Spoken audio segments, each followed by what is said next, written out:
My name is Sindo Kandoni, Strategic Affairs of the Permanent Mission of Nigeria to the United Nations. Following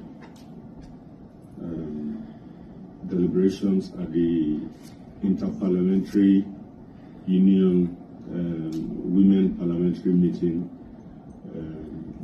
some remarks were made by a Nigerian, and following the remarks, we have the Chairman, House Committee on Women and Social Development, Honorable Kafilat Adetola Obara, to also give her, make her remarks with regards to the comments that were made on the floor of the parliamentary meeting. So I will hand the floor over to Senator Natasha Akpoti-Uduaghan was suspended for gross misconduct and unruly behavior, and not as a result of allegation of sexual harassment or assault. The authority of the Senate of the Federal Republic of Nigeria firmly rebukes the deliberate misinformation and false narratives being circulated by certain media organizations regarding the six-month suspension of Senator Natasha Akpoti-Uduaghan. Let it be unequivocally stated that Senator Uduaghan was suspended solely for a persistent act of misconduct, blatant disregard for the provisions of the Senate Standing Orders 2023 as amended, and gross indiscipline, nothing more, nothing less. This is still the voice of the leader of the Senate. It has come to the attention of the Senate that some media reports are attempting to falsely suggest that Senator Uduaghan's suspension was due to allegations of sexual harassment. This is completely untrue, misleading, and a calculated attempt to distort the facts. If Senator Uduaghan had strictly followed our guiding principles, the Senate would have treated her petition based on merit in line with its practice, but she never obeyed the established practices of the institution where she was serving. The facts of the suspension. This is still the voice of the Senate leader. Senator Uduaghan's suspension was a decision of the Committee of the Whole Senate, following the submission of a report by the chairman of the Senate Committee on Ethics and Privileges. The report found her guilty of violating sections 6.1 and 6.2 of the Senate rules and recommended her immediate suspension. The disciplinary action was a response to her repeated violations of legislative decorum, including 1, refusing to sit in her assigned seat during plenary on the 25th February 2025, despite multiple pleas from the leadership and other ranking senators, an act of open defiance and disorderly conduct.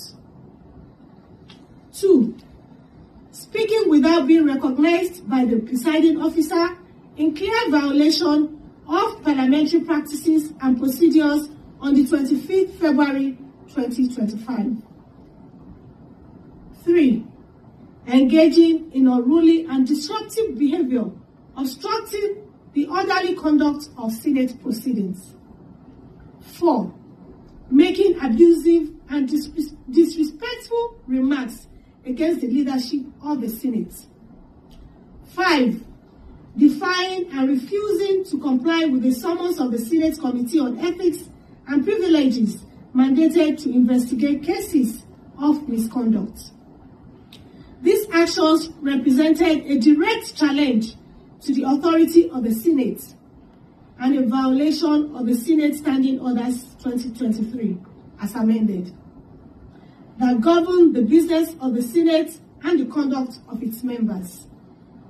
The disciplinary measure was therefore necessary and justified to restore order and uphold the integrity of the Senate of the country's foremost democratic institution. This is still the voice of the leader of the Senate. On the petition and allegations, contrary to the false claims being circulated, Senator Uduaghan was not suspended for making any sexual harassment or for submitting a petition.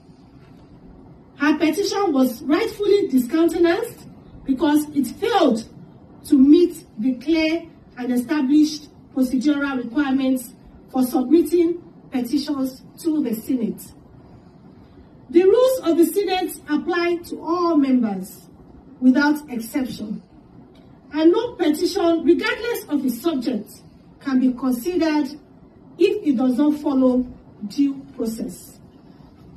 To suggest that a suspension was linked to a petition is not only a distortion of facts, but an intentional and malicious attempt to mislead the public.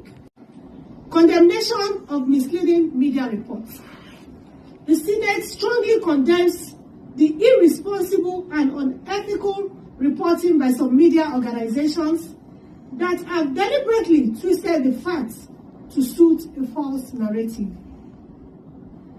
This coordinated misinformation campaign is nothing more than an attempt to politicize a disciplinary action that was strictly based on clear violations of Senate Standing Orders 2023 as amended.